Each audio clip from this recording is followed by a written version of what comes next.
My hair. Okay, let's get this rolling. So, this is our eighth session in the Book of Kings. We're going to cover chapters 12 through 20 today, or we're going to try to. If you noted in our first slide, we basically said how we were going to do this last week and how we're meeting on Thursday instead of Monday. But for that matter, let's go ahead and jump into Second Kings chapter 12, verse 1. It says, in the seventh year of Jehu, Jehoahash began to reign, and 40 years reigned he in Jerusalem. And his mother's name was Zibiah of Beersheba.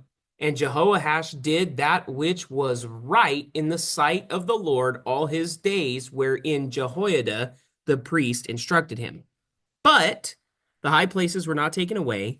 The people still sacrificed and burnt incense in the high places. So this week I had plenty of time to listen to some commentaries on the subject matter about what the high places were. In some instances, the high places were used to do sacrifices to other gods, to foreign gods, to idols, and so on and so forth. But what I've learned is that when there were good kings, it seemed as though people were worshiping Jehovah God in those high places as well. Even though that was, I guess, banned according to what was given in the law through Moses, that there was only one place to worship God. Just it provided some clarity to me that why people would still do it. They did it for ease. If you lived in Dan and it was a 5 day on foot travel to get to the temple, the leadership were basically set up places for you to practice worship to Jehovah God in those said areas. The problem is that God didn't say to do that. This was just man's approach to dealing with it. So it was a problem. The other thing to note here, where we're going to see that Jehoash was a good king, but it does say that he was a good king in the days wherein Jehoiada the priest instructed him. We're going to learn later that he starts out great and that he doesn't end very well. The other thing to note is that Jehoash is also called Joash. And what's interesting is that it gets confusing as we read on because Joash is also the name of a king in Israel. So remember, we have two kingdoms. We have the northern kingdom, we have the southern kingdom. The northern kingdom is Israel, which is the 10 of the 12 tribes. And then the tribe of Judah resides in the southern kingdom.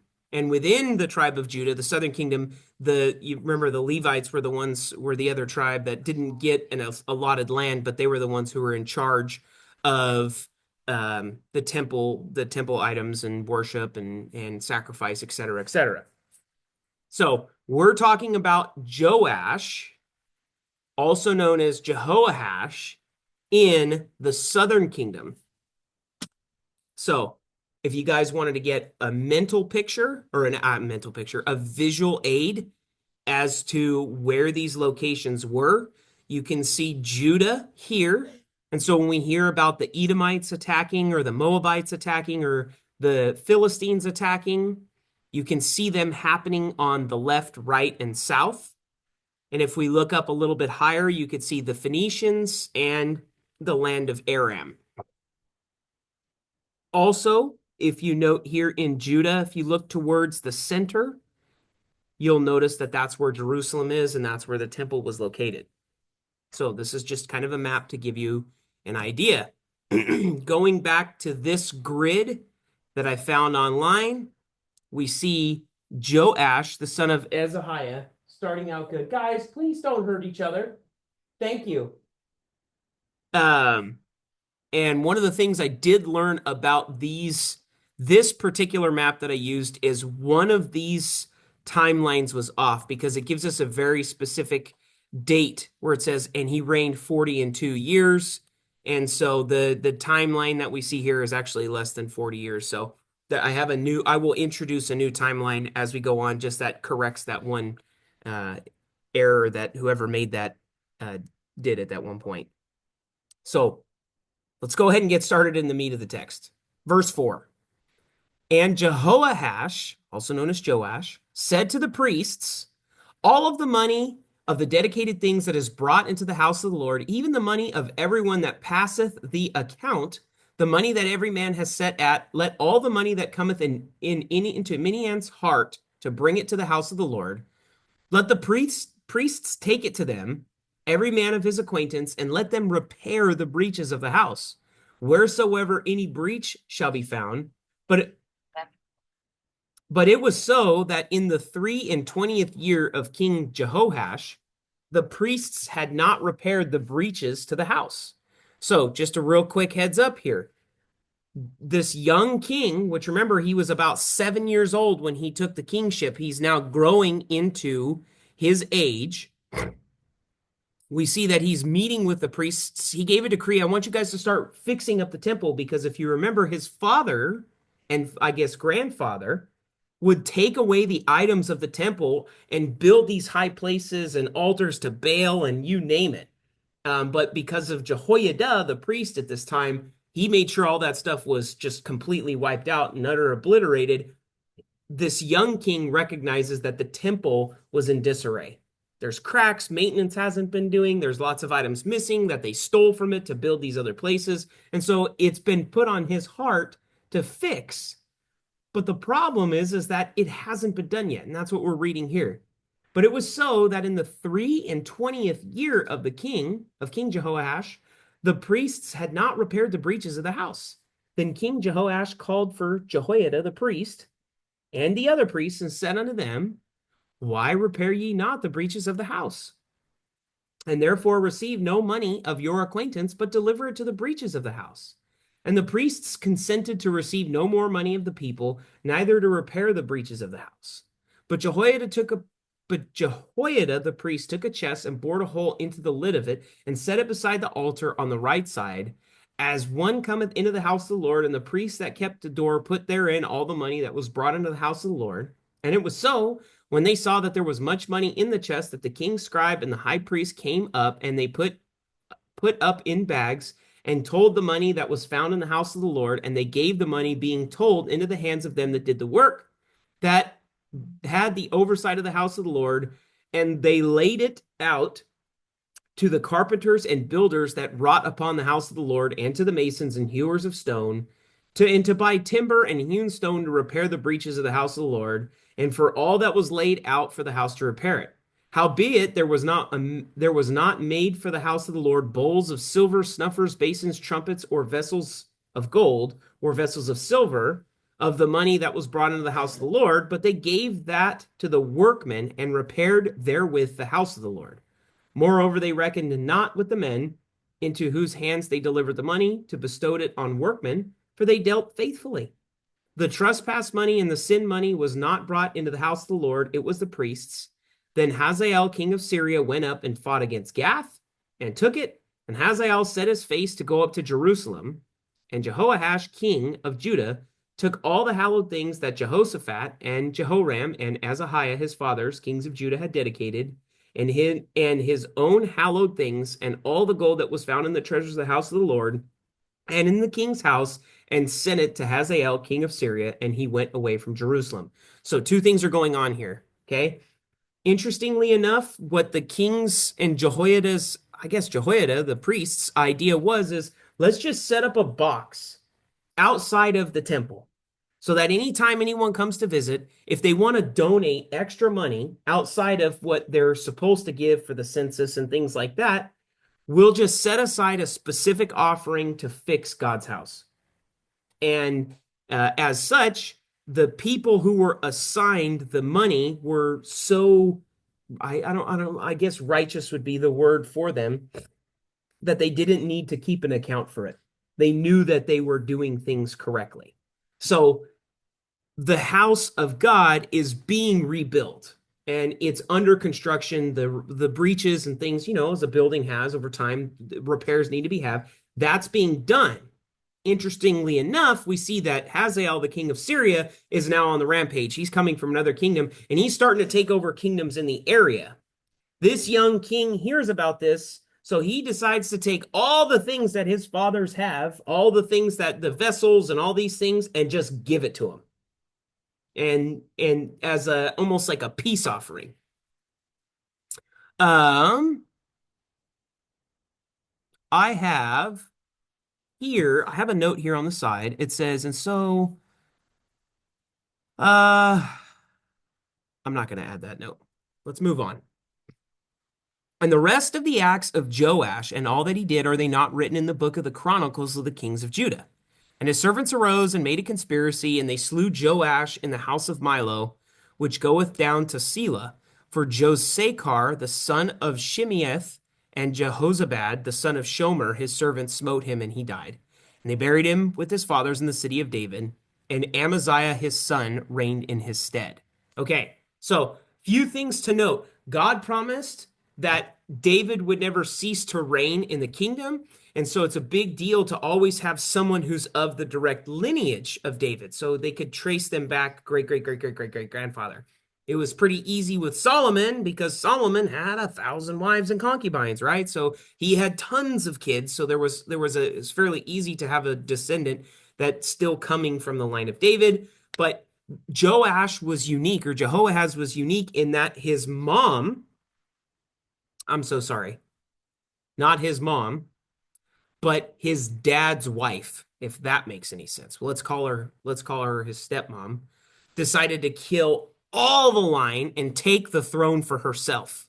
But they hid this little boy, Jehoahaz, as a baby, and the priest saw that he was a baby, and they kept him in the house of the Lord for the first year until the you know this the I forget which feast it was that was happening, but they basically brought him out, appointed him as king, and then they raised him within the temple. They killed his mother for what she tried to do and wiping out all the seed. And so now there's a seed. With a seed, the scepter has not departed from David, so to speak, in that this son, Jehoash, has now been with many women, has many kids, and they conspire against him, but they put one of his kids in that position so that the word of God is not falling short. There is still a descendant of David ruling, and that's this guy, Amaziah, his son. Other thing to note here, in the Bible, two of the 66 books that are located in it are First and Second Chronicles. First and Second Chronicles give us the details in depth of what each king did in the southern kingdom. But we don't have a record of what was happening in the northern kingdom other than what's recorded here in First and Second Kings.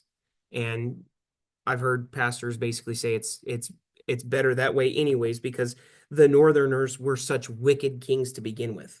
So I'm going to move on. This shows us now we're moving from Jehoash or Joash to his son Amaziah.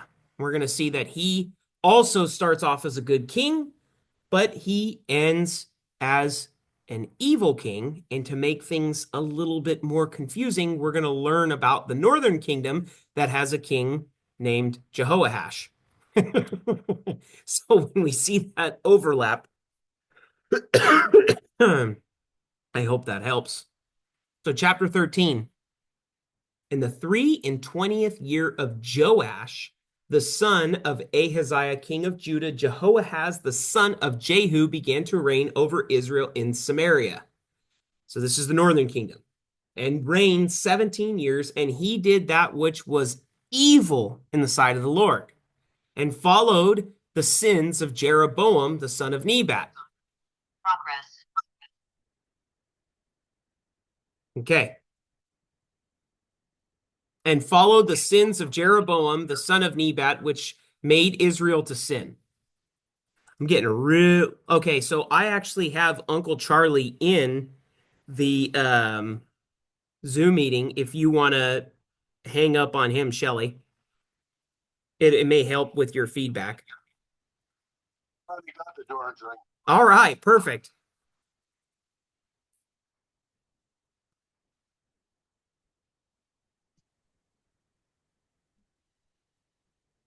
Why are you calling me out? Oh, you can hear me, Shelly? Do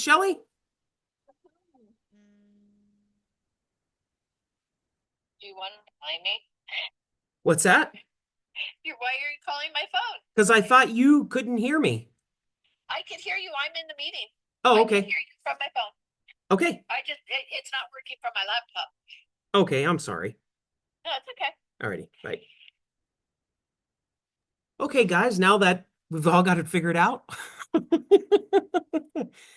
let's let's talk it. Let's keep going. So, um, this guy, Northern Kingdom, Jehoahaz, he's an evil king. He followed in the sins of Jeroboam. And if you remember, this is where the kingdom split. Jeroboam was the Northern Kingdom, and it was a J. Jehoshaphat, maybe. I'm getting so confused with the names. I'm just going to keep reading. So we see that he was a wicked king, and he led Israel to sin, and he departed not. And the anger of the Lord was kindled against Israel, and he delivered them into the hands of Hazael, king of Syria, and into the hand of Ben-Hadad, the son of Hazael, all their days. Now, this is Ben-Hadad the second. We've already heard about Ben-Hadad. We've talked about this last week, that Ben-Hadad is a title like you would see with Caesar or Pharaoh. So it's the leader of that land, okay? And Jehoahaz besought the Lord, and the Lord hearkened unto him, for he saw the oppression of Israel because of the king of Syria, because the king of Syria oppressed them. And the Lord gave Israel a savior, so that they went out from under the hand of the Syrians, and the children of Israel dwelt in their tents as was before time. Nevertheless, they departed not from the sins of the house of Jeroboam, who made Israel to sin, but walked therein. And there remained the grove also in Samaria. Neither did he leave the people to Jehoahaz, but 50 horsemen and 10 chariots and 10,000 footmen, for the king of Syria had destroyed them and had made them like dust by the threshing. Now, the rest of the acts of Jehoahaz and all that he did and his might, are they not written in the book of the Chronicles of the kings of Israel? And Jehoahaz slept with his fathers, and they buried him in Samaria, and Joash, his son, reigned in his stead. So now we have a leader, Joash, which we thought we just read about Joash, but that was the Joash, also known as Jehoahaz, of the southern kingdom. This is a different king in the northern kingdom, and we do not have a record where it says, and they are they not written in the book of the Chronicles of the king of Israel? We don't have that record. We only have the southern. Moving on. And in the 37th year of Joash, king of Judah, began Jehoash, the son of Jehoahaz, to reign over Israel in Samaria, and reigned 16 years. And he did that which was evil in the sight of the Lord. He departed not from the sins of Jeroboam, the son of Nebat, who made Israel sin, but walked therein. And the rest of the acts of Joash, and all that he did, and his might, within he fought against Amaziah, king of Judah, are they not written in the book of the Chronicles of the kings of Israel? And Joash slept with his fathers, and Jeroboam sat upon his throne, and Joash was buried in Samaria with the kings of Israel. Okay, to make things even more complicated, is that Joash appointed Jeroboam, which we could call this Jeroboam the second, or Jeroboam the second is now in charge of the northern kingdom. Okay, we also see that this Joash fought with his own brothers. He fought with Judah. You know, normally we see them fighting against Syria or some other land that's surrounding them. No, he went after his own people. But to make things again complicated, now we see there is a king known as Jeroboam sitting on the throne in the northern kingdom, which if we start the very first split between north and south, the first king over the northern kingdom was Jeroboam. This is not that Jeroboam. This is, several hundred years later. But we're going to talk about the prophet during this time. Now, Elisha was fallen sick of his sickness, whereof he died. And Joash, the king of Israel, came down unto him and wept over his face and said, O my father, the chariot of Israel and the horsemen thereof. And Elisha said unto him, Take a bow and put arrows. And he took upon him bow and arrows. And he said to the king of Israel, Put thine bow in thine hand. And he put his bow upon it. And Elisha put his hand upon the king's hands and said, Open the window eastward. And he opened it. Then Elisha said, Shoot, and he shot. And he said, The arrow of the Lord's deliverance and the arrow of deliverance from Syria. For thou shalt smite the Syrians in Aphek, till thou hast consumed them. And he said, Take the arrows, and he took them. And he said unto the king of Israel, Smite upon the ground. And he smote thrice and stayed. And the man of God was wroth with him and said, Thou shouldst have smitten 5 or 6 times. Then thou hadst smitten Syria till thou had consumed it, whereas thou now shalt smite Syria but thrice. And Elisha died, and they buried him. So, give you guys an understanding of what's going on here. Is Elisha's about to die.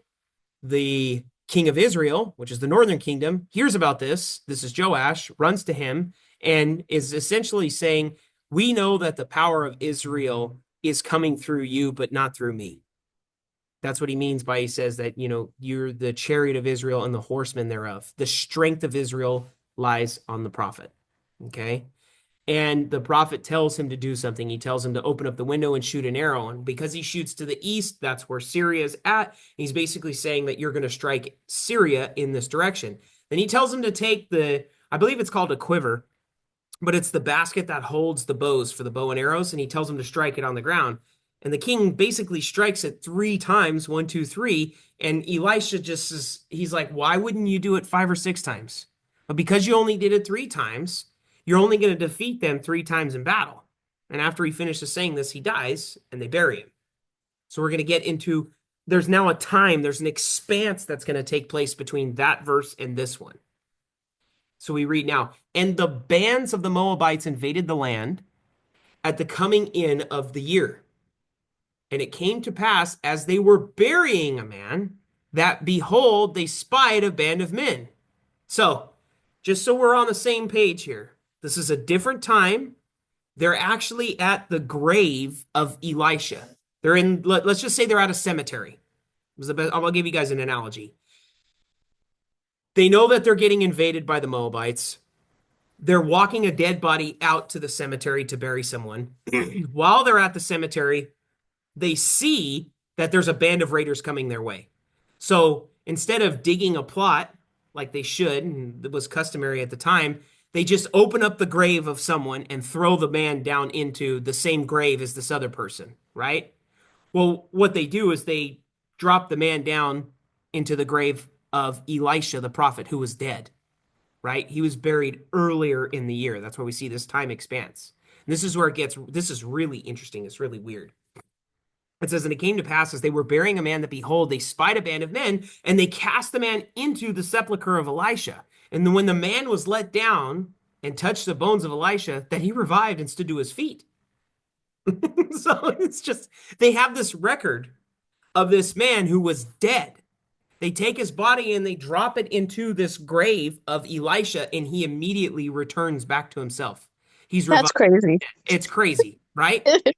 Yeah. So it then cuts into, it says, but Hazael, king of Syria, oppressed Israel all the days of Jehoahaz, and the Lord was gracious unto them, and had compassion on them, and had respect unto them, because of the covenant with Abraham, Isaac, and Jacob, and would not destroy them, neither cast he them out of his presence as yet. So Hazael, king of Syria, died, and Ben-Hadad his son reigned in his stead, and Jehoash, the son of Jehoahaz, took again out of the hand of Ben-Hadad, the son of Hazael, the cities which had been taken out of the hand of Jehoahaz his father by war. 3 times did Joash beat him and recovered the cities of Israel. So there's a lot of information that's condensed. This is like the Cliff Notes during this time period. This is something I had no idea. This is why I like listening to I really encourage you guys to find a pastor that you like that does Bible studies, and you can listen to their commentary when you're out and about or just doing regular stuff. But they said, if you remember when Elijah was about to be received up into heaven without dying, that his protege, the person that was constantly looking after him, like his student, Elisha, which is who we're talking about here, said that he wanted a double blessing. And Elijah said that he would only get a double blessing if he was there at the point of his ascension where God handpicked him out and he was taken up in a chariot of fire. This pastor notes that he did receive the double blessing, okay? And one of the things that's interesting to note is that Elijah did 9 miracles. 9 specific miracles that the Bible records. And Elisha, up until this point, had done 17. But this man being let down onto his bones would be recorded as the 18th miracle. And someone could perceive that this is in fact a double blessing or a double portion of what Elijah did, Elisha performed, and it wasn't even Elisha doing it, which we knew Elisha wasn't doing the miracles anyways. It was God working through him. In this instance, his bones, which I thought was cool. As we read on through this small paragraph that has so much to say in it, if you recall, Elijah said, strike the ground. He only struck it 3 times instead of 5 times, but we see here that 3 times did Joash beat him and recovered the cities of Israel. We see that Israel was victorious over Ben-Hadad those 3 times, which is exactly what happened with Elijah. And he should have struck the ground more times, but that fulfills that section and gets us into chapter 14, which is the 2nd year of Joash. So we're talking about Israel now, that northern kingdom, right? In the 2nd year of Joash, the son of Jehoahaz, king of Israel, Amaziah, the son of Joash, king of Judah, became king. It's so hard.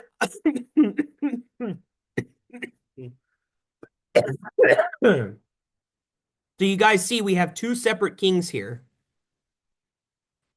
of different lineage.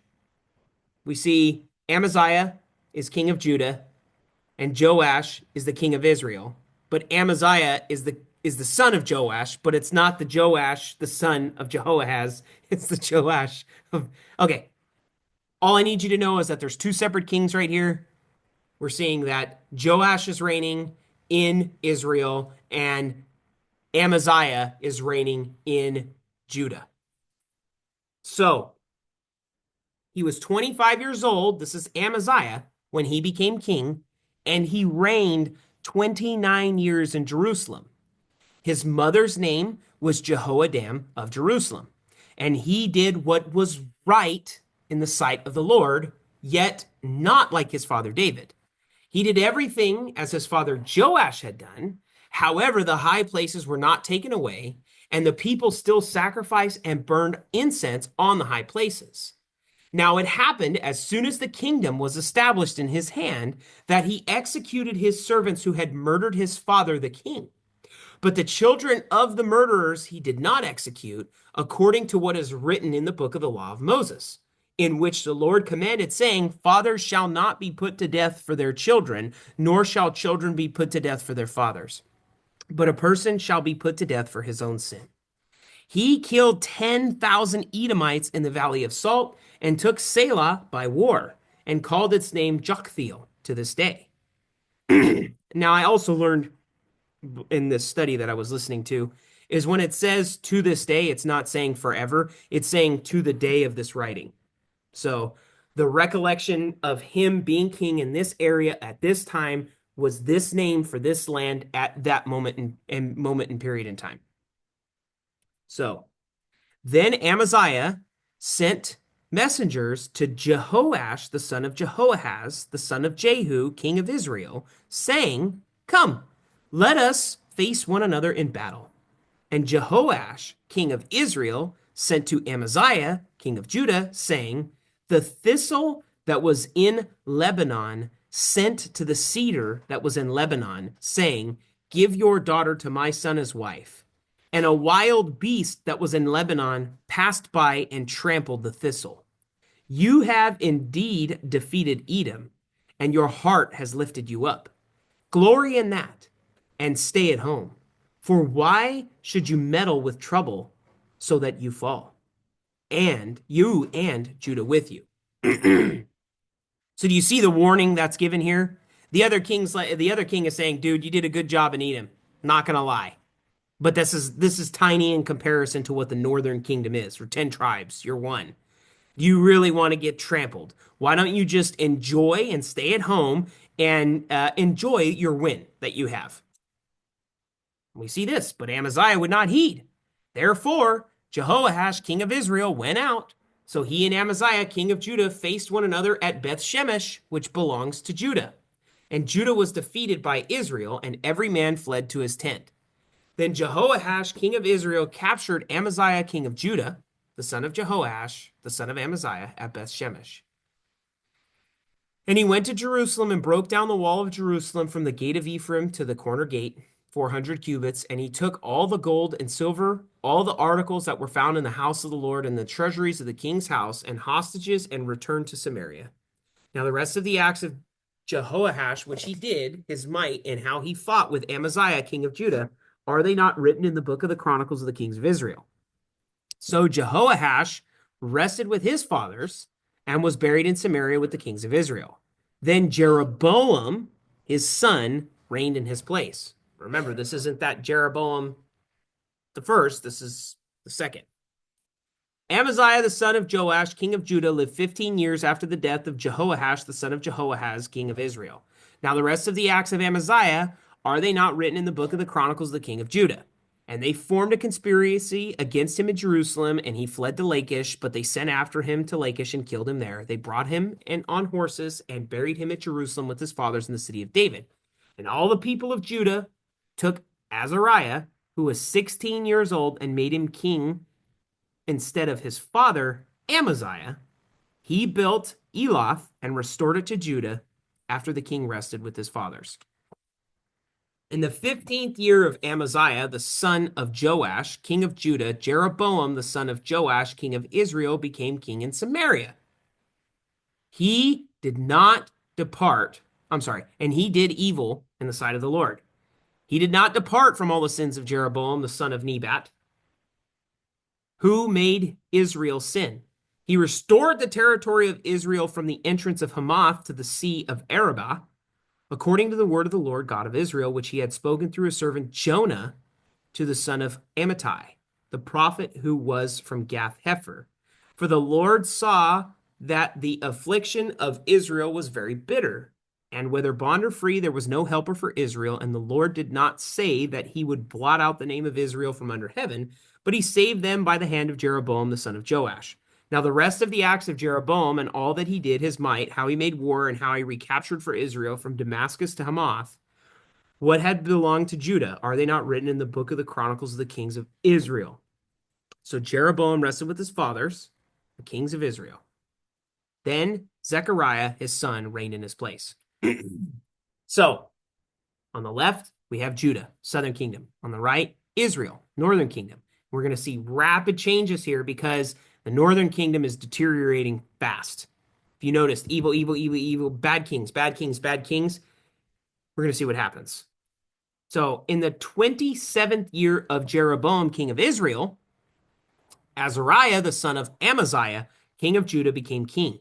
He was 16 years old when he became king, and he reigned 52 years in Jerusalem.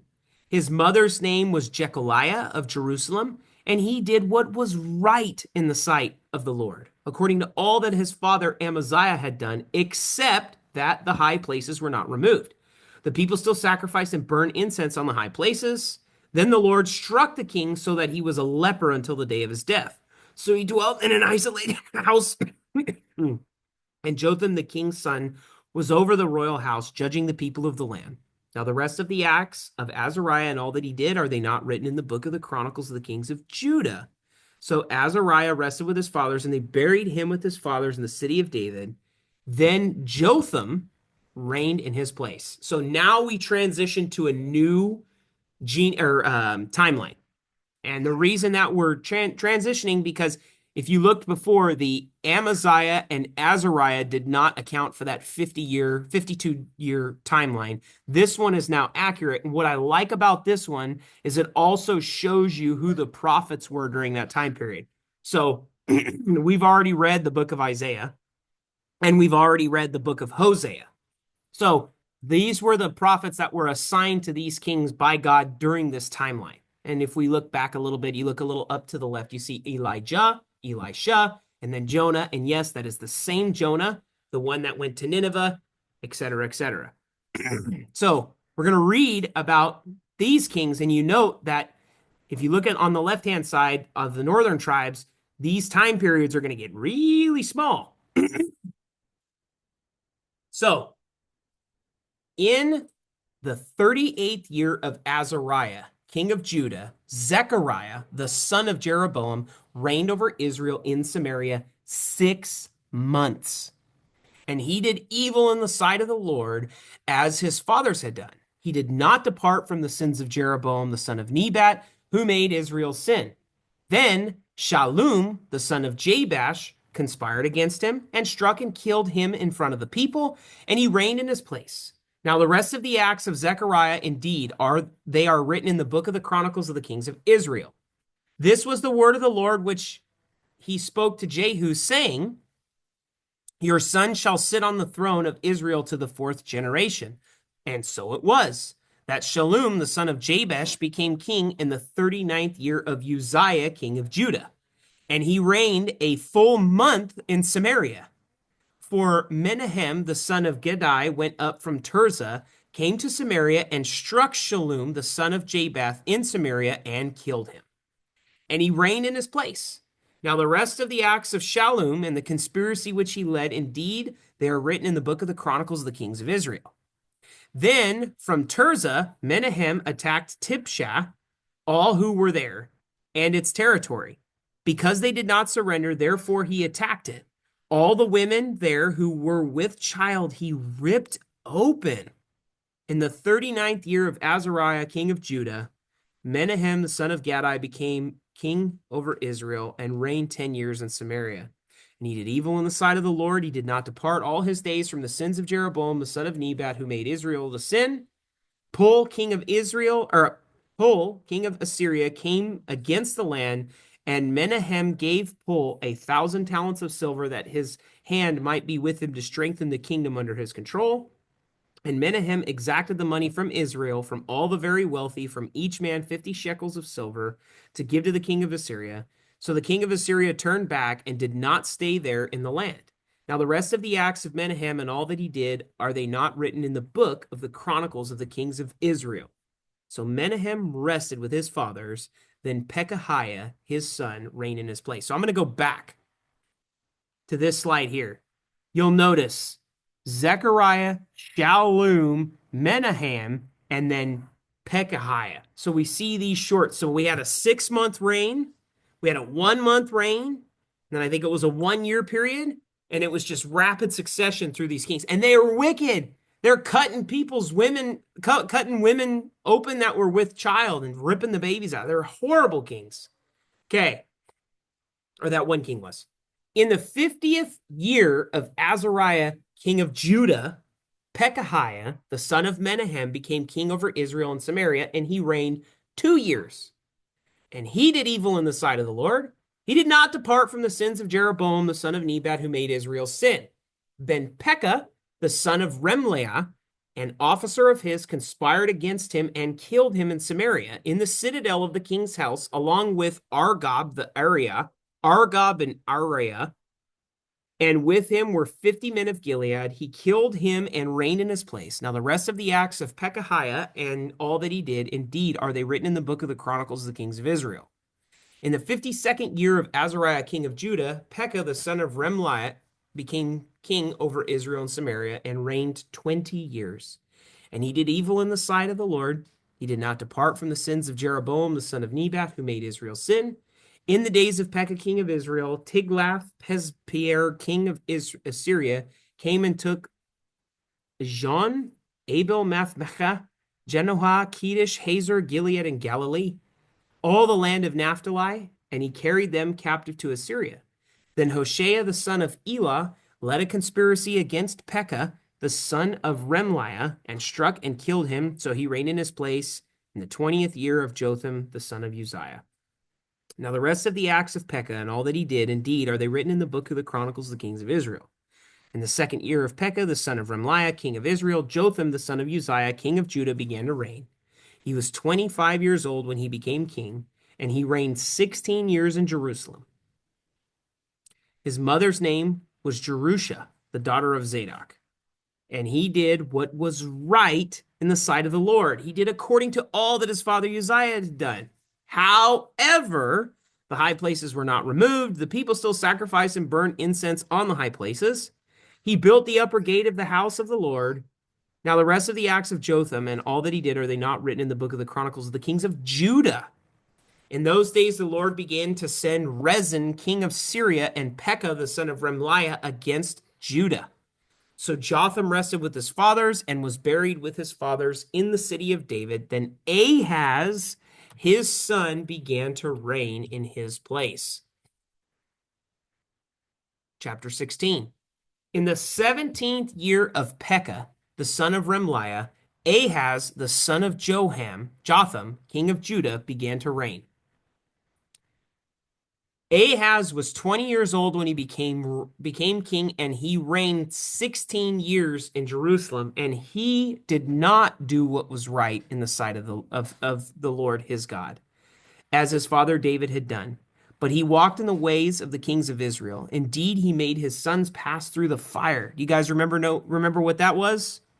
That was when they would have that big metal image of Molech with that metal piece in front of its hands that they would heat up, and they would basically set their kids onto there and they would burn them to death. Horrible. And he sacrificed and burned incense on the high places, on the hills, under every green tree. I'm sorry.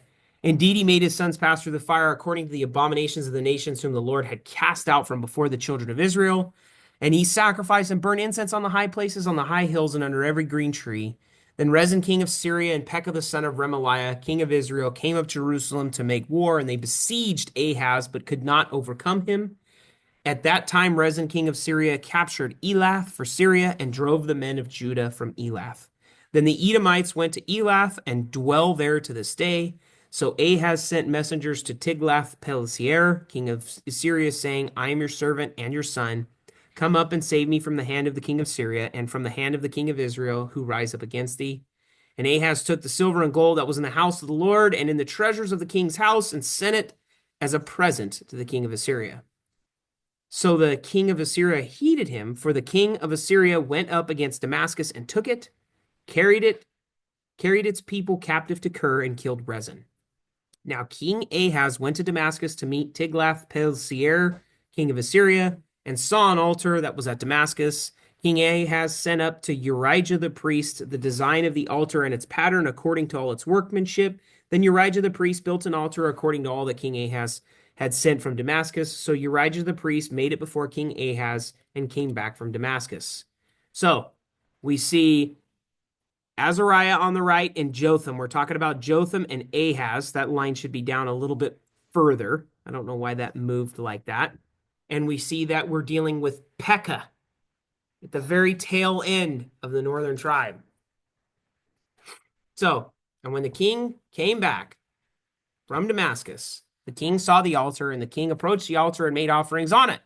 So he burned his burnt offerings and his grain offering and poured his drink offering and sprinkled the blood of his peace offerings on the altar. He also brought the bronze altar, which was before the Lord, from the front of the temple, from between the new altar and the house of the Lord, and put on the north side of the altar. Then King Ahaz commanded Urijah the priest, saying, on the great new altar, burn the morning burnt offering and the evening grain offering and the king's burnt sacrifice and his grain offering with the burnt offering of all the people of the land, their grain offering and their drink offerings, and sprinkle on it all the blood of the burnt offering and all the blood of the sacrifice.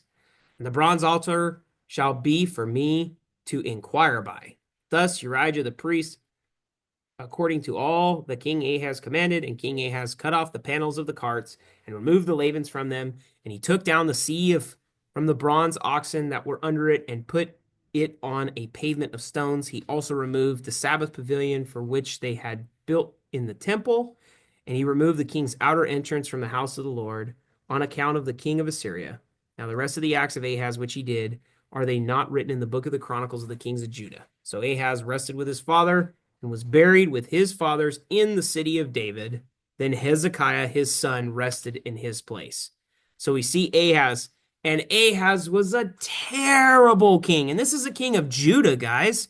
He was next level wicked. Next level.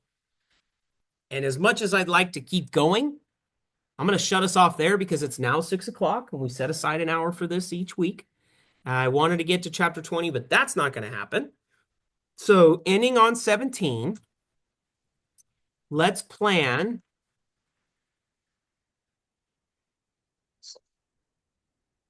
Gosh, let's try and get through chapter 20 next week. I had 20 through 25 slated, but that's okay. We will do 17, 17 through 20 because it's going to get it'll get very interesting here because we're going to see the demise of the Northern Kingdom completely, which we already know was coming because we've already read the book of Isaiah and the book of Micah, where we see that there were all these warnings that were coming to these kings that the Syrians were going to come through, the Medes, the Persians, the Babylonians. We talked about all that thing about them being destroyed, and we know that it's going to happen. So, on that note, I'm going to shut this down and I'm going to stop this.